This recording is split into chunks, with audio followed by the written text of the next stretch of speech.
আমি কোনোভাবেই ৩৫ বছরের বুড়োকে বিয়ে করতে চাই না বাবা। তোমরা কিভাবে ভাবলে আমার মতো সুইট কিউট মেয়েকে একটা বুড়োর সাথে মানাবে? নীলা, বিহেভ ইউরসেলফ। তারা এখনও বাহিরের রুমে বসে আছে, সব শুনতে পাবে। তো আমার কি? আমি এই বিয়ে করব না। এখনই তোমার বন্ধুর পরিবার নিয়ে চলে যেতে বলো। তুমি দিন দিন বড্ড বেপরোয়া হয়ে যাচ্ছ। আমি কি তোমাকে মানুষ করতে পারিনি? কি যে বলো না বাবা, আমি তো দিব্যি মানুষের মতোই দুই পায়ে তোমার সামনে দাঁড়িয়ে আছি। নীলার কথা শেষ হতেই তার বাবা রাগে কপালের রগ ফুলিয়ে তাকালেন। মেয়েটার মুখে কোনো ভয়ডর নেই, বরং ঠোঁটের কোণে দুষ্ট হাসি লেগেই আছে। তুমি কি সব কিছুকে মজা মনে করো নীলা? দাঁতে দাঁত চেপে তিনি বললেন। নীলা কাজ জাগালো, একটু বোঝানোর ভঙ্গিতে বলল, আচ্ছা বাবা, তুমি একবার নিজেকে আমার জায়গায় বসিয়ে ভাবো তো। আমার বয়স ২২, আর যার সাথে বিয়ে দিতে চাইছ তার বয়স ৩৫। মানুষটা আমার থেকে ১৩ বছরের বড়। লাইক সিরিয়াসলি, বয়স বড় হলেই সমস্যা কোথায়? ছেলে প্রতিষ্ঠিত, ভদ্র, শিক্ষিত। লোকটা আর একটু বড় হলে তো তুমি সরাসরি আমাকে আঙ্কেল ডাকতে বলতে। নীলা, বাবার গর্জনে পুরো ঘর কেঁপে উঠল। কিন্তু নীলা থামল না। আমি সত্যি বলছি, উনি হয়তো ভালো মানুষ, কিন্তু আমি বিয়ে করব না, অন্তত এখন তো না। এমন সময় ছোট্ট ছোট্ট পায়ে একটা বাচ্চা ছেলে নীলার রুমের সামনে চলে আসে। এতে নীলার বাবা রফিকুল ইসলাম থেমে যান। সোহান বাবা, তুমি এখানে? বিগ আঙ্কেল, আমি এই মিষ্টি পরীটার সাথে কথা বলতে এসেছি। নীলা প্রথমে ব্রু কুঁচকে তাকায়, তারপরে মুখে হাসি টেনে বাবার দিকে তাকিয়ে বলল, দেখলে বাবা, একটা বাচ্চা ছেলেও আমাকে পরি বলে ডাকছে, অথচ তুমি আমাকে বুড়োর সাথে বিয়ে দিয়ে বুড়ো বানিয়ে দিতে চাচ্ছ। আমাকে বাচ্চা বলবে না পরি, আমি হ্যান্ডসাম বয়। ও রে হ্যান্ডসাম বয় আমার, কি কথা বলবে আমার সাথে? শোনো পরি, তুমি তো আমার চাচ্চুর বউ হবে, তাই না? তারপর থেকে কিন্তু আমি তোমার সাথে থাকবো। তোমাকে আমার অনেক পছন্দ হয়েছে।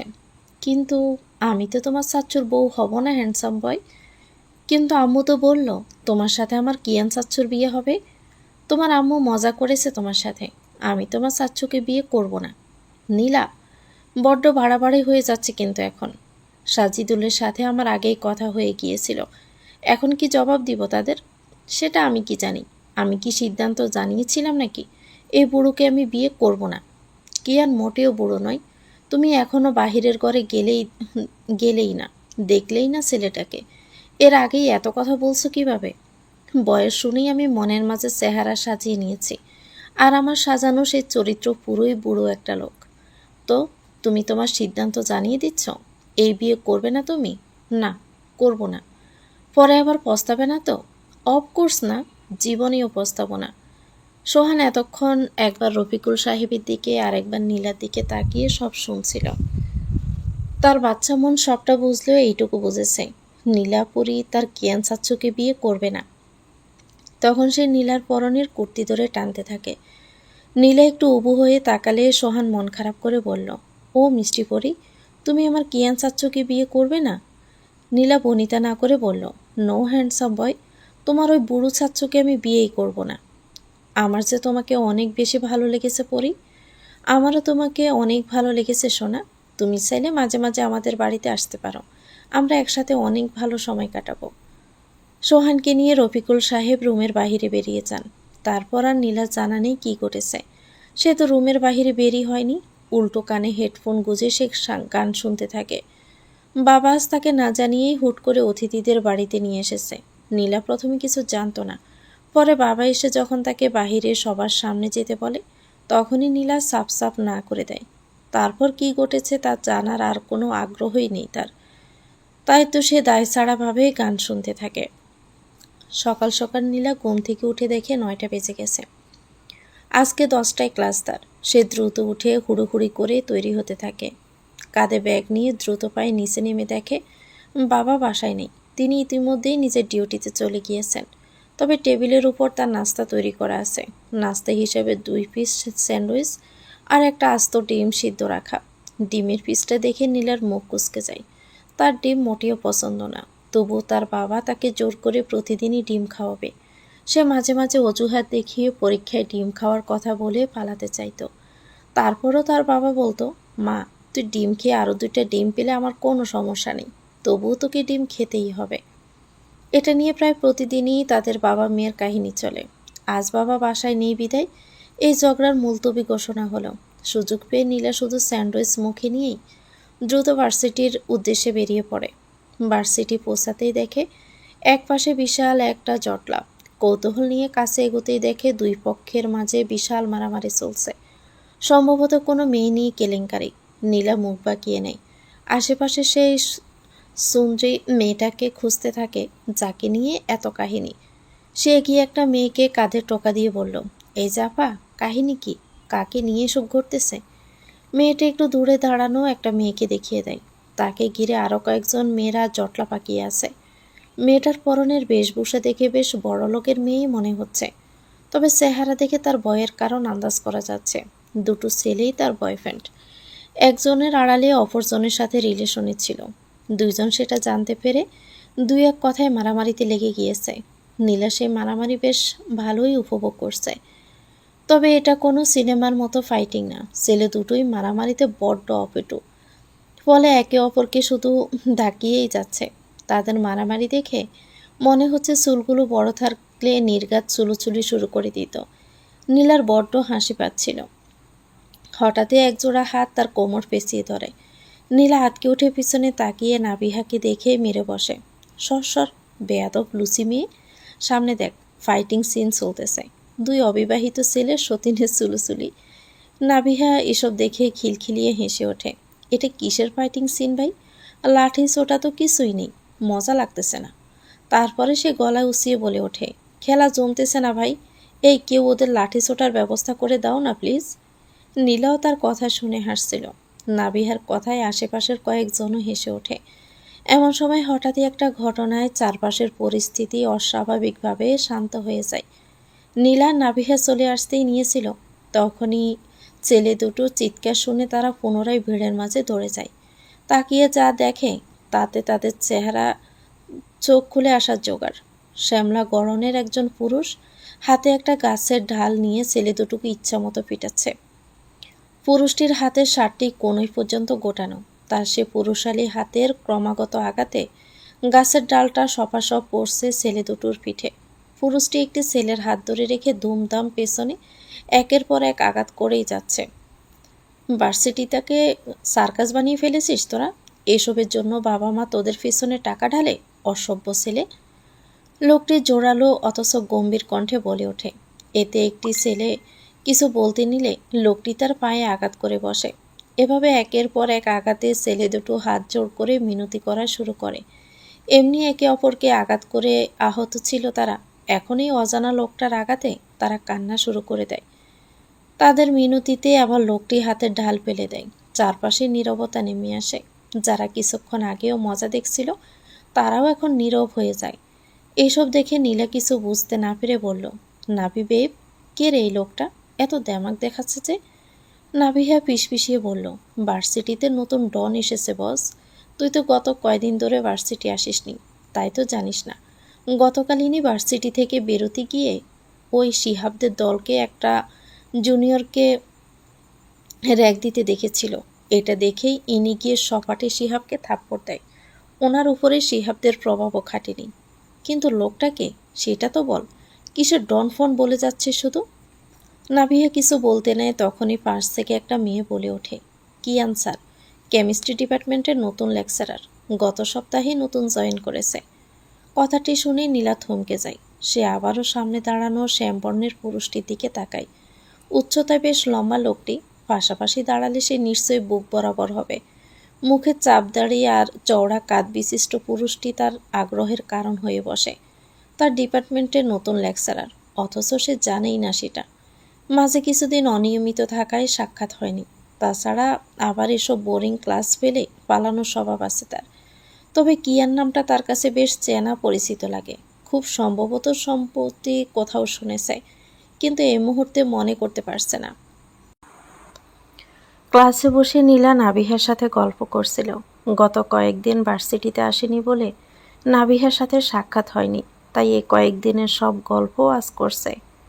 কিয়ান শিকদার রসায়ন ডিপার্টমেন্টের নতুন লেকচারার হিসাবে জয়েন করেছে। আজ প্রথম ক্লাসটা তারই ছিল। কিয়ান একদম প্রফেশনাল শিক্ষকের মতো ক্লাসরুমে প্রবেশ করে। তবে নীলা সেদিকে মোটেও খেয়াল করেনি। সে নাবিহার সাথে গল্প করায় ব্যস্ত বলে সে সবার সাথে দাঁড়ায়নি। ফলে কিয়ানের নজর তার দিকে পড়ে। সাথে সাথে সে গম্ভীর স্বরে ডেকে ওঠে, হেই মিডল ব্রেন্স, কোকড়া চুল, স্ট্যান্ড আপ। কোকড়া চুল! নীলার মেজাজ খারাপ হয়ে যায়। আজকে সকালেই সে তার স্ট্রেট চুলগুলো কার্ল করে এনেছে। এটাকে ফ্যাশন বলে, একে কোকড়া বলল কোন সাহসে? নীলা গাল ফুলিয়ে উঠে দাঁড়িয়ে বলল, আমার মোটেও কোকড়া চুল না, এটা কি স্টাইল বলে স্যার? আমার স্ট্রেট চুলগুলোকে আজ আমি সকালে কার্ল করে রেখেছি। আমি আপনার থেকে এক্সপ্লেনেশন চাইনি। ক্লাসের শিক্ষক প্রবেশ করলে দাঁড়িয়ে সম্মান জানানো একজন শিক্ষার্থীর দায়িত্ব। পরিবার থেকে এসব ন্যূনতম ম্যানার্সগুলো কি শিখে আসেননি? একজন ভার্সিটির স্টুডেন্ট হয়ে এত ম্যানারলেস হয় কিভাবে? স্যার, আপনি কিন্তু আমায় অপমান করছেন। জি, জেনে বুঝেই করছি। অপমান বোধ থেকে থাকলে নেক্সট টাইম থেকে এই ম্যানার্সগুলো পরিবার থেকে শিখে আসবেন। Everyone sit down please. গতকাল একটা অ্যাসাইনমেন্ট দিয়েছিলাম আমি। যারা করেননি তারা দাঁড়িয়ে থাকুন। আমার ক্লাসে কোনো অজুহাত চলবে না। নীলা ঠোঁট উল্টে নাবিহার দিকে তাকায়, কারণ নাবিহা অ্যাসাইনমেন্ট করে এনেছে আর সে জানতো না বলে করতে পারেনি। এখন তাকে একাই দাঁড়িয়ে থাকতে হবে। নীলা ঠোঁট উল্টানো দেখে নাবিহা ফোঁস করে শ্বাস ফেলে। নিজের করা অ্যাসাইনমেন্টে ব্যাগে রেখে নিজেও নীলার পাশে দাঁড়িয়ে পড়ে। এতে নীলার মুখে হাসি ফুটে ওঠে। তার হাসিটা কিয়ান লক্ষ্য করতে পুনরায় বলে ওঠে, আপনাদের মিনিমাম লজ্জাবোধটুকু কি নেই? স্কুলের স্টুডেন্ট আপনারা, হাত ধরে ধরে সব শিখিয়ে দিতে হবে? দাঁড়িয়ে থেকেও কেমন নির্লজ্জের মতো হাসছে। নীলা প্রচণ্ড অপমানে মাথা নামিয়ে রাখে। ক্লাসে সবার নজর তার দিকে চলে যায়। কিয়ানের প্রথম ক্লাসে এত অপমান শুনে নীলার ভিতর অজানা রাগের সৃষ্টি হয়। ফলে সে এক অপমানীয় কাজ করে বসে। কোনো কথা ছাড়াই ব্যাগ হাতে নিয়ে সে হনহন করে ক্লাসরুম থেকে বেরিয়ে যায়। নাভিয়া চমকে উঠে কী করবে বুঝতে না পেরে সেও ব্যাগ হাতে নিয়ে সরি স্যার বলে নিচেও বেরিয়ে যায়। ক্লাসের সবার মাঝে ফিসফিসানি শুরু হয়। ক্লাসরুম থেকে শিক্ষকের সামনে দিয়ে বেরিয়ে গেলে তাদের শিক্ষককে অসম্মান করা হয়। আর নীলাজ সে কাজটাই করেছে। এদিকে কিয়ান চোখ মুখ শক্ত করে দাঁড়িয়ে আছে। নীলার এমন কাজে সে অসম্মানিত হয়েছে। তাকে দেখে মনে হচ্ছে এর শোধ সে তুলেই ছাড়বে। নীলা সোজা ভার্সিটি থেকে বেরিয়ে যেতে নিয়েছিল। নাভিহা দৌড়ে গিয়ে নীলাকে আটকায়। দোস্ত, এটা তুই কি করলি? তুই তো এমন মেয়ে না। আজ হলাম, দেখিসনি তুই? এসে থেকে একটা না একটা উপায়ে অপমান করেই যাচ্ছে। আমি কি ছোট বাচ্চা? আমাকে রাগ দেখে পরে চকলেট দিলে কি আমি গলে যাব? দোস্ত, দই ফুচকা খাবি? খাবো না। দই ফুচকা? আমি জানি তোর রাগ কিসে কমবে। চল তাড়াতাড়ি। নীলার বাহু জড়িয়ে ধরে নাভিহা তাকে নিয়ে ভার্সিটির ক্যান্টিনে চলে আসে।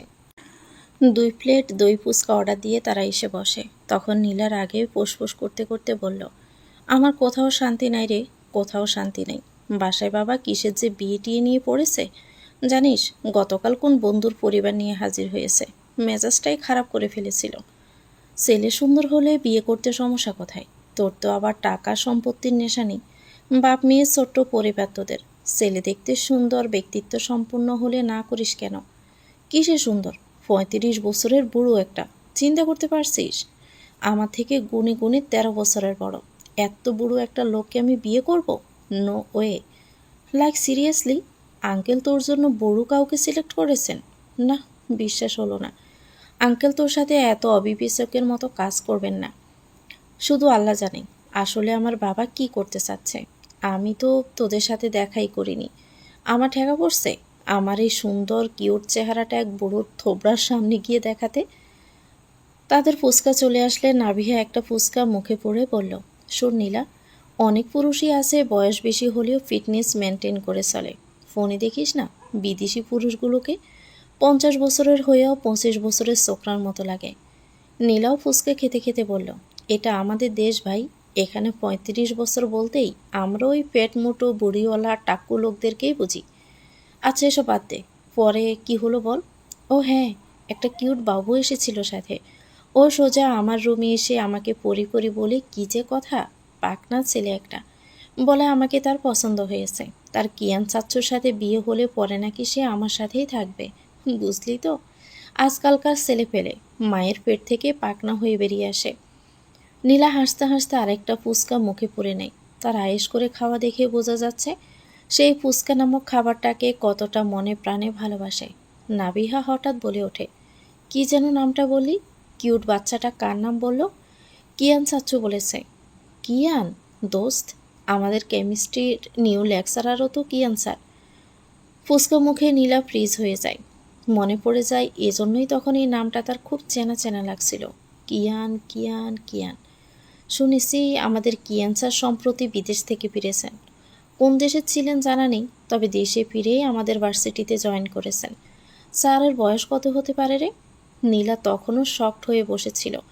নাবিহা তাকে ধাক্কা দিতেই তার হুঁশ ফিরে। মুখের ফুসকে গিলি নিয়ে বলল, আর ইউ ম্যাড নাবিহা? তুই কি বলতে চাচ্ছিস? এই খাটাস কিয়ানি গতকাল আমায় দেখতে গিয়েছিল? দেখ, আমি বলছি না, আশঙ্কা করছি শুধু। হতেও তো পারে না। কখনোই হতে পারে না। বাবা কখনোই এমন খাটাস কাউকে নিজের মেয়ের জন্য পছন্দ করতে পারেন না। তিনি তো জানেন তার মেয়ে কতটা প্যাম্পার পেতে পছন্দ করে। হাইপার হচ্ছিস কেন? কিয়ান নাম কি একজন লোকেরই আছে নাকি? আরও কত কিয়ান আছে চারপাশে। তোর ভাষ্যমতে লোকটা তোকে দেখতে আসে, লোকটা সে কিয়ান পেট মোটা বুড়ো লোকই হবে। তাই হবে, তাও এই খাটাসের থেকে সে পেট মোটা বুড়োই হাজার গুণে ভালো। কথা বলতে বলতে নীলা টিস্যু দিয়ে হাত মুছে এঁটো টিস্যুটা অন্যদিকে ছুড়ে দেয়। সে কথা বলায় ব্যস্ত থাকায় আশেপাশে খেয়াল করেনি। তবে হুট করে নিজের সিট থেকে নাবিয়াকে দাঁড়িয়ে পড়তে দেখে নীলা অবাক হয়। কিরে, দাঁড়িয়ে গেলি কেন? কি হলো? নীলা, পেছনে দেখ। পেছনে কি আছে? নীলা পেছনে তাকাতে সে নিজেও একটু থমকে যায়। তার ছড়া টিস্যুটা গিয়ে একটা মেয়ের মুখের উপরে পড়েছে। নীলা অপর একটি পরিষ্কার টিস্যু হাতে নিয়ে এগিয়ে গিয়ে বলল, রিমলি আপু, মাই মিস্টেক। আমি দেখে চড়িনি। How dare you? তোমার সাহস হয় কিভাবে আমার ওপর এটু টিস্যু চড়ার? বললাম তো মিস্টেক আপু, আমি মোটেও দেখিনি। আচমকা একটা ঘটনায় সবাই মুখে হাত দিয়ে বসে আছে। ক্যান্টিনে থাকা সবাই উঠে দাঁড়িয়ে পড়েছে। ক্যান্টিনের বাহিরেও কতিপয় শিক্ষার্থীর ভিড় জমেছে। নীলার মুখমণ্ডল জুড়ে পানি সিকসিক করছে। সামনে থাকা কিছু চুল বেয়ে পানি গড়িয়ে পড়ছে। নীলা চোখ বন্ধ করে দাঁড়িয়ে আছে। মিস্টেক? আমার সামনে মিস্টেক দেখাচ্ছ? তোমাদের মতো মেয়েকে আমি চিনি না, ছোট লোক কোথাকার। নাবিহা দৌড়ে এসে একা টিস্যু দিয়ে নীলার মুখ মুছে দিতে যায়। তবে নীলা তাকে আটকে দেয়। মুখ তার অস্বাভাবিক রকমের থমথমে হয়ে আছে। নাবিহা তো ভয় পাচ্ছে তাকে এভাবে দেখে। নীলা রিমলির দিকে কিছুক্ষণ তাকায়। তারপর নাবিহার ভয়কে সত্যি করে দিয়ে পাশ থেকে আরেক গ্লাস পানি নিয়ে সোজা রিমলির মুখে ছড়ে মারে। এতে ক্যান্টিনের সবাই আরেক ধাপে শক খায়। নীলা কেন কোনো কিছুর পরোয়া না করে বলল, নাও ইট ওয়াজ ইন্টেনশনালি মিস রিমলি। কথায় আছে না, টিট ফর ট্যাট। আমি ভালোভাবেই তো ক্ষমা চাচ্ছিলাম। আপনি নিজেই দুর্ব্যবহার শুরু করেছেন, তাই আমাকে এই পদক্ষেপটা নিতেই হলো। রিমলির সাথে থাকা আরেকটি মেয়ে কিছু বলতে নিলে নাবিহা তাকে আটকে দিয়ে বলল, ইউ শাট আপ। কথা আপনার সো কল্ড নেত্রীর সাথে হচ্ছে, আপনি তো মুখ বন্ধ রাখুন। রিমলি আবার রাগে পেটে পড়ে। কে রে তুই? তুই চিনিস আমি কে? ছাত্র দলের নেত্রী আমি। আমার সাথে এমন ব্যবহার করার সাহস হয় কিভাবে তোর? তুই তো কারে বন্ধ করুন। আপনি কে সেটা আমার দেখার বিষয় না। আমার সামনে আপনি স্রেফ একজন মেয়ে, ব্যতীত আর কিছুই না। আমাকে আপনি পানি মেরেছেন, আমিও মেরেছি, ব্যাস কাহিনী এখানে শেষ। তোকে তো আমি দেখে নিব, এখনই দেখে নেন না। বাই দ্য ওয়ে, আমার মতো সুইট মেয়ে আপনি আশেপাশে খুব কমই পাবেন। নিজের বড়াই করছিস? নিজেকে খুব সুন্দরী মনে করিস? হ্যাঁ করি তো, অন্তত আপনাদের মতো কুৎসিত মন নিয়ে ঘুরি না। নেত্রী বলেন না নিজেকে? এতদিন কি সাহায্য করেছেন কাকে? একে ওকে ধরে জার্ক দেওয়া, হলে উঠতে হলে বাড়তি ইনকাম, এসব আপনাদের মতো নেতৃত্বের কাজ। যারাই একটু গরিব থাকে তাদের সেমিস্টার ফি নিয়ে একটু সাহায্য চাইলে উল্টো নিজেরা তাদের নিয়ে নিজেদের কাজ করিয়ে নেন।